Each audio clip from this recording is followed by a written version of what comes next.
Shalom. Renungan kali ini berjudul Puasa Kunci Melepaskan Kuasa Allah. Bagian 1 oleh Evangelis Lokamanya Prawiro. Kunci sukses kehidupan Kristen sepanjang Alkitab telah disingkirkan dan salah diletakkan oleh gereja hari ini. Kunci itu adalah puasa. Puasa adalah menjauhkan diri dari makanan secara sukarela untuk tujuan spiritual. Kadang-kadang, orang-orang berpuasa bukan hanya dari makanan, namun juga dari air. Meski demikian, itu pengecualian ketimbang peraturan. Berpuasa dari makanan saja dicontohkan dalam puasa Yesus di padang gurun sebelum ia memulai pelayanan publiknya. Matius 4 ayat 2 berkata, "Dan setelah berpuasa 40 hari dan 40 malam, akhirnya laparlah Yesus." Jelas Yesus tidak menjauhi air selama 40 hari itu. Karena siapapun berpuasa dari air akan menjadi haus sebelum mereka menjadi lapar. Fakta kitab suci tidak berkata ia menjadi haus, melainkan hanya menyatakan laparlah Yesus, mengindikasikan Yesus hanya menjauhi makanan, bukan air. Berpuasa tidak biasa dan bahkan menakutkan bagi banyak orang. Sikap ini aneh. Berpuasa secara reguler dipraktikkan oleh umat Allah sepanjang Alkitab. Tujuan berpuasa untuk merendahkan diri. Cara-cara Alkitabiah yang ditabiskan oleh Allah untuk kita merendahkan diri di hadapannya. Sepanjang Alkitab, Allah mensyaratkan umatnya merendahkan diri mereka di hadapannya. Banyak nas dalam kitab suci menekankan ini. 4 dari Perjanjian Baru. Sedangkan barang siapa merendahkan diri dan menjadi seperti anak kecil ini, dialah yang terbesar dalam kerajaan sorga. Matius 18 ayat 4. Dan barang siapa meninggikan diri, ia akan direndahkan. Dan barang siapa merendahkan diri, ia akan ditinggikan. Matius 23 ayat 12. Rendahkanlah dirimu di hadapan Tuhan, dan ia akan meninggikan kamu. Yakobus 4 ayat 10. Karena itu, rendahkanlah dirimu di bawah tangan Tuhan yang kuat, supaya kamu ditinggikannya pada waktunya. 1 Petrus 5 ayat 6. Satu ciri penting dari semua ayat ini, tanggung jawab merendahkan diri diletakkan pada kita. Kita tidak bisa mengalihkan tanggung jawab itu kepada Allah. Berdoa, "Allah, buatlah saya rendah hati." Tidak Alkitabiah. Karena perintah Allah dalam kitab suci selalu rendahkanlah dirimu. Dalam Alkitab, Allah sudah mengungkapkan pada kita cara spesifik dan praktikal bagaimana merendahkan diri. Daud mengungkapkan bahwa berpuasa cara yang ia gunakan untuk merendahkan jiwanya atau merendahkan dirinya. "Aku menyiksa diriku dengan berpuasa." Mazmur 35 ayat 13. Lihat beberapa contoh sejarah di mana umat Allah merendahkan diri dengan cara ini. Kita membaca dalam kitab Esra bagaimana Esra mempersiapkan dan memimpin rombongan orang Yahudi kembali dari pembuangan di Babylon ke Yerusalem. Mereka menghadapi perjalanan jauh yang sulit melalui negeri penuh perampok yang didiami oleh musuh mereka.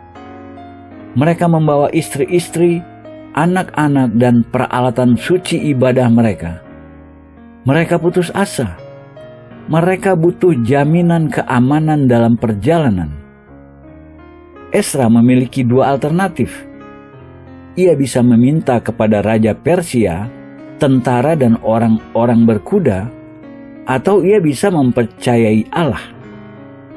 Ia pilih mempercayai Allah Dan ini yang ia katakan, "Kemudian di sana, di tepi sungai Ahawa itu, aku memaklumkan puasa, supaya kami merendahkan diri di hadapan Allah kami, dan memohon kepadanya jalan yang aman bagi kami, bagi anak-anak kami, dan segala harta benda kami. Karena aku malu meminta tentara dan orang-orang berkuda kepada raja untuk mengawal kami terhadap musuh di jalan. Sebab kami telah berkata kepada raja demikian, tangan Allah kami melindungi semua orang yang mencari Dia demi keselamatan mereka. Tetapi kuasa murkanya menimpa semua orang yang meninggalkan Dia. Jadi, berpuasalah kami dan memohonkan hal itu kepada Allah, dan Allah mengabulkan permohonan kami." Esra 8 ayat 21-23. Esra memiliki dua alternatif. Satu kedagingan, satunya spiritual. Ia bisa mengambil jalan kedagingan dan meminta tentara dan pasukan berkuda. Ia tidak berdosa, hanya saja berada pada tingkat iman yang lebih rendah. Namun ia memilih yang spiritual. Ia memilih melihat pada Allah dengan memohon pertolongan dan perlindungan supernatural Allah. Esra dan orang-orang Israel tahu bagaimana melakukan itu. Mereka berpuasa dan merendahkan jiwa mereka di hadapan Allah. Mereka mengajukan permohonan pada Allah. Allah mendengar dan memberi mereka perjalanan aman yang mereka minta. Dalam 2 Tawarikh, kita membaca catatan insiden dalam sejarah Yehuda ketika Yosafat menjadi raja. Datanglah orang memberitahukan Yosafat, suatu laskar yang besar datang dari seberang laut asin, dari Edom, menyerang tuanku. Sekarang mereka di Hazezon Tamar, yakni En-Gedi. Yosafat menjadi takut, lalu mengambil keputusan untuk mencari Tuhan. Ia menyerukan kepada seluruh Yehuda supaya berpuasa. Dan Yehuda berkumpul untuk meminta pertolongan daripada Tuhan. Mereka datang dari semua kota di Yehuda untuk mencari Tuhan. 2 Tawarikh 20 ayat 2-4. Lalu Yosafat berdoa memohon pertolongan Allah. Dalam ayat terakhir yang sangat signifikan dari doa itu, Yosafat menutup dengan mengatakan, "Ya Allah kami, tidakkah Engkau akan menghukum mereka? Karena kami tidak mempunyai kekuatan untuk menghadapi laskar yang besar ini, yang datang menyerang kami. Kami tidak tahu apa yang harus kami lakukan, tetapi mata kami tertuju kepadamu." 2 Tawarikh 20 ayat 12. Di sini, frasa-frasa kunci, kami tidak mempunyai kekuatan. Kami tidak tahu apa yang harus kami lakukan. Mereka kembali kepada Allah untuk pertolongan supernatural, jalan yang mereka tahu. Mereka menolak yang natural, sebaliknya memohon yang supernatural. Contoh lain dalam Perjanjian Lama, ordonansi hari penebusan dosa, orang-orang Yahudi menyebut Yom Kippur. Inilah yang harus menjadi ketetapan untuk selama-lamanya bagi kamu, yakni pada bulan yang ke-7, pada tanggal 10 bulan itu, kamu harus merendahkan diri dengan berpuasa, dan janganlah kamu melakukan sesuatu pekerjaan, baik orang Israel asli maupun orang asing yang tinggal di tengah-tengahmu. Terjemahan di atas berkata, kamu harus merendahkan diri dengan berpuasa. Terjemahan lain berkata, kamu harus menyangkal diri, dan alternatifnya, kamu harus berpuasa. Nas tersebut melanjutkan, karena pada hari itu harus diadakan pendamaian bagimu untuk mentahirkan kamu. kamu akan ditahirkan dari segala dosamu di hadapan Tuhan. Hari itu harus menjadi Sabat, hari perhentian penuh bagimu, dan kamu harus merendahkan diri dengan berpuasa. Itulah suatu ketetapan untuk selama-lamanya. Imamat 16 ayat 29-31. Kita tahu, sesuai sejarah, selama 3.500 tahun, orang-orang Yahudi selalu merayakan Yom Kippur, hari penebusan dosa, sebagai hari berpuasa. Kita juga memiliki otoritas perjanjian baru untuk ini. Nas dalam Kisah Para Rasul menggambarkan perjalanan Paulus ke Roma melalui laut. Sementara itu, sudah banyak waktu yang hilang. Waktu puasa sudah lampau. Kisah Para Rasul 27 ayat 9. Puasa yang disebut di sini adalah hari penebusan dosa yang selalu jatuh pada akhir September atau awal Oktober, sebelum musim dingin. Kita melihat dari perjanjian baru bahwa hari penebusan dosa selalu dirayakan sebagai puasa. Allah mensyaratkan umatnya merendahkan jiwa mereka di hadapannya dengan berpuasa berjamaah. Itu ketetapan, ordonansi untuk hari penebusan dosa, hari paling suci dalam kalender Yahudi. Perhatikan dua fakta. Pertama, berpuasa respons manusia pada pemeliharaan pengampunan dan penyucian Allah. Allah menyediakan perayaan di mana imam besar masuk ke dalam ruang paling dalam atau ruang maha suci dari bait dan membuat penebusan. Kedua, penebusan itu hanya efektif bagi orang-orang yang menerimanya melalui puasa. Dengan kata lain, Allah melakukan bagiannya, namun manusia harus melakukan bagiannya. Ini benar dalam banyak urusan dengan Allah. Allah melakukan bagiannya, namun Ia berharap respons dari kita. Sering sekali, respons yang Allah harapkan dari kita berpuasa. Allah secara absolut mensyaratkan berpuasa bagi semua umatnya di bawah perjanjian lama. Siapapun yang tidak berpuasa pada hari penebusan dosa, disingkirkan dan tidak lagi menjadi anggota umat Allah. Kita melihat Allah menetapkan pentingnya berpuasa bagi umatnya agar merendahkan diri di hadapannya dan memenuhi syarat mendapatkan berkat yang Ia sediakan. Kita sudah melihat bahwa puasa adalah kunci yang hilang yang ditemukan sepanjang Alkitab, namun telah disingkirkan dan salah diletakkan oleh gereja Kristen hari ini. Tujuan utama berpuasa, seperti diungkapkan dalam Alkitab, untuk merendahkan diri. Berpuasa, cara Alkitabiah untuk merendahkan diri kita. Sepanjang Alkitab, Allah mensyaratkan umatnya untuk merendahkan diri di hadapannya. Allah sudah mengungkapkan cara sederhana, praktikal untuk merendahkan diri kita adalah melalui berpuasa. Kita sudah melihat beberapa contoh historikal dalam perjanjian lama. Contoh Daud dalam Mazmur, Esra dan orang-orang buangan yang kembali dari Babylon, Yosafat dan orang-orang Yudea, dan hari penebusan dosa ketika setiap orang percaya Yahudi disyaratkan mempraktikkan puasa. Kodrat esensial berpuasa adalah menolak yang natural dan memohon yang supernatural. Hal yang paling natural bagi kita adalah makan. Ketika kita berhenti makan, kita dengan sengaja berpaling dari yang natural dan beralih pada Allah dan pada yang supernatural. Ini memiliki signifikansi dalam. Puasa juga bagian dari hidup dan pelayanan Yesus dan gereja perjanjian baru.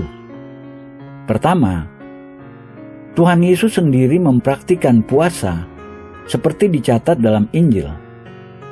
Yesus yang penuh dengan Roh Kudus kembali dari sungai Yordan, lalu dibawa oleh Roh Kudus ke padang gurun. Di situ ia tinggal 40 hari lamanya dan dicobai iblis. Selama di situ, ia tidak makan apa-apa, dan sesudah waktu itu lapar. Lukas 4 ayat 1 dan 2. Kata-kata dalam ayat di atas mengindikasikan kemungkinan Yesus menjauhkan diri dari makanan, namun minum air. Sebelum Yesus masuk pelayanan publiknya, ada 2 pengalaman kritikal yang ia lewati. Pertama, ketika Roh Kudus turun ke atasnya, ia menerima kuasa supernatural Roh Kudus untuk pelayanannya. Namun, Yesus tidak langsung pergi melayani. Pengalaman kedua, 40 hari berpuasa di padang gurun.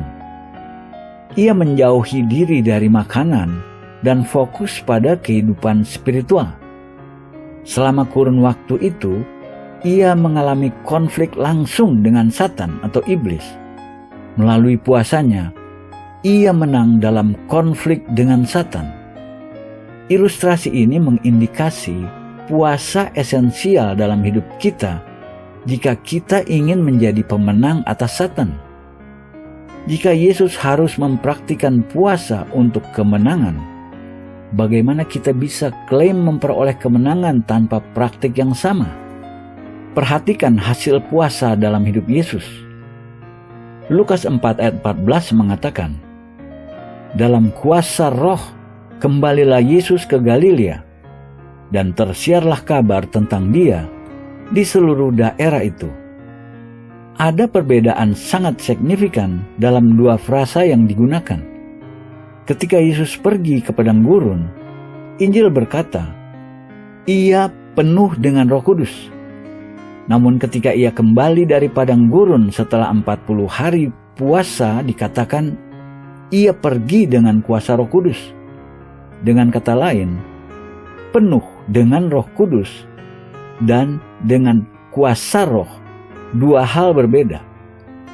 Sejak ia dibaptis dan seterusnya, Roh di sana.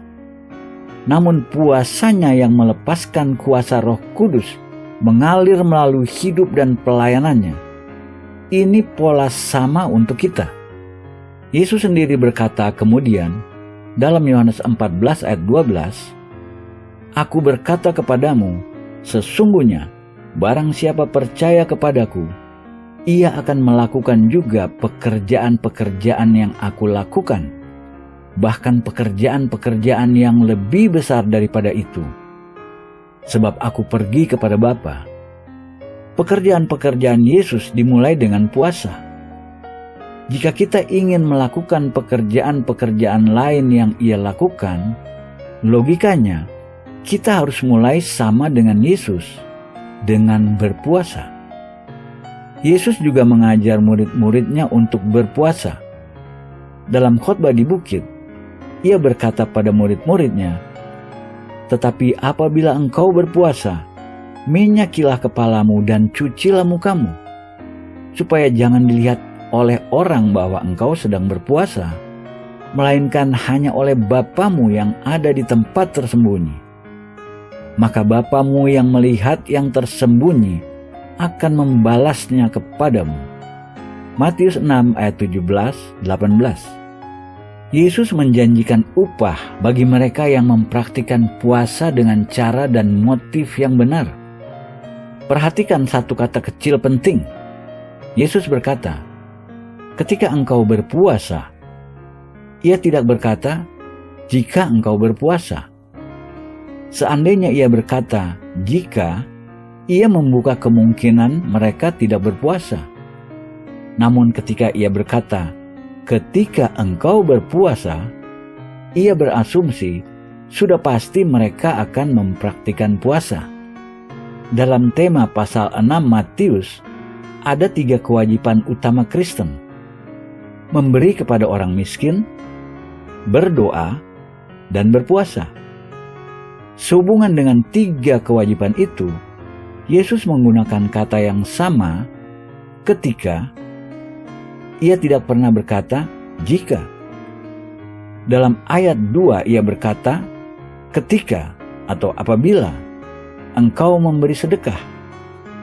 Dan dalam ayat 17 ia berkata, ketika atau apabila engkau berpuasa. Ia tidak pernah memberi mereka pilihan untuk tidak melakukan 3 hal ini. Ia meletakkan memberi, berdoa, dan berpuasa dalam tingkat yang sama. Sebagian besar orang Kristen menerima tanpa banyak bertanya bahwa kewajiban kita memberi dan berdoa, namun berdasarkan itu, kewajiban kita juga sama untuk berpuasa. Bukan hanya berpuasa dipraktikkan oleh Yesus, juga dipraktikkan oleh gereja Perjanjian Baru. Dalam Kisah Para Rasul 13 ayat 1-4, kita membaca mengenai gereja di Antiokhia. Pada waktu itu dalam jemaat di Antiokhia, ada beberapa nabi dan pengajar, yaitu Barnabas dan Simeon, yang disebut Niger, dan Lukius orang Kirene, dan Menahem yang diasuh bersama dengan raja wilayah Herodes, dan Saulus.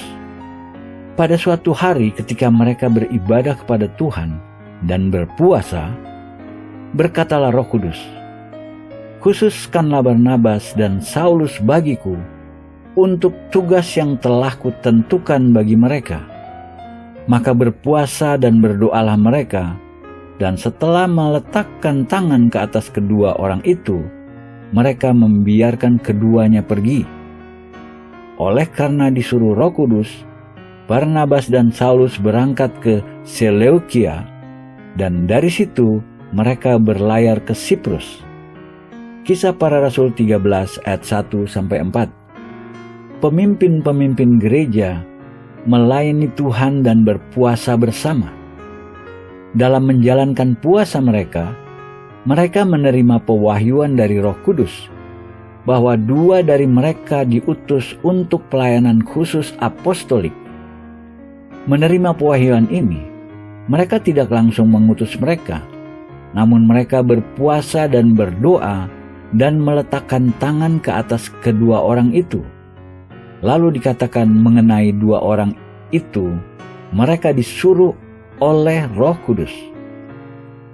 Kita melihat lagi bahwa puasa mentransfer kita dari yang natural kepada yang supernatural. Ketika pemimpin-pemimpin gereja keluar dari alam natural melalui puasa, mereka mendapat pewahyuan dan otorisasi supernatural, dan Roh Kudus sendiri menerima tanggung jawab untuk apa yang mereka lakukan. Namun cara ke ini dibuka melalui puasa kolektif mereka. Setelah Paulus dan Barnabas pergi melayani, kita membaca apa yang mereka lakukan ketika mereka membangun orang-orang percaya baru di berbagai kota ke dalam gereja-gereja. Di tiap-tiap jemaat, rasul-rasul itu menetapkan penatua-penatua bagi jemaat itu, dan setelah berdoa dan berpuasa, mereka menyerahkan penatua-penatua itu kepada Tuhan yang adalah sumber kepercayaan mereka. Kisah Para Rasul 14 ayat 23. Puasa bukan hanya kejadian tunggal yang tidak biasa, namun dipraktikkan secara reguler oleh rasul-rasul dan diajarkan kepada murid-murid baru mereka. 2 peristiwa utama dalam penyebaran Injil pada gereja mula-mula: pertama, diutusnya rasul-rasul, dan kedua, dibangunnya orang-orang percaya baru melalui penunjukan penatua-penatua. Sangat signifikan, gereja mula-mula tidak melakukan hal-hal ini tanpa puasa lebih dulu dan mencari pengarahan dan pertolongan supernatural Allah. Kita bisa mengatakan pertumbuhan dan perkembangan gereja mula-mula berputar di sekitar puasa kolektif. Terakhir, kita membaca kesaksian Paulus mengenai hidup dan pelayanannya, mengingat Paulus satu dari orang-orang yang terlibat dalam insiden itu. Dalam 2 Korintus 6 ayat 4-6, Paulus berkata, Dalam segala hal kami menunjukkan bahwa kami adalah pelayan Allah, yaitu dalam menahan dengan penuh kesabaran dalam penderitaan, kesesakan, dan kesukaran, dalam menanggung dera, dalam penjara dan kerusuhan, dalam jerih payah, dalam berjaga-jaga dan berpuasa, dalam kemurnian hati, pengetahuan, kesabaran, dan kemurahan hati, dalam Roh Kudus dan kasih yang tidak munafik. 2 Korintus 6 ayat 4-6. Paulus di sini menggambarkan berbagai aspek dari karakter dan perilakunya yang menandai dirinya dan kawan-kawan sekerjanya sebagai hamba-hamba Allah sejati. Di antaranya, berjaga-jaga atau tidak tidur ketika mereka bisa tidur, dan puasa, menjauhi diri dari makanan ketika mereka bisa makan. Berjaga-jaga dan puasa kombinasi bagus, diletakkan saling bersebelah dengan kemurnian, pengetahuan, kesabaran, kebaikan Roh Kudus, dan kasih tulus.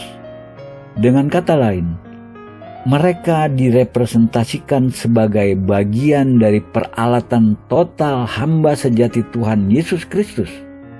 Allah masih memandang mereka dengan cara itu hari ini. Pemeliharaan Allah dan standar-standar Allah masih sama seperti zaman Paulus dan gereja mula-mula. Amin.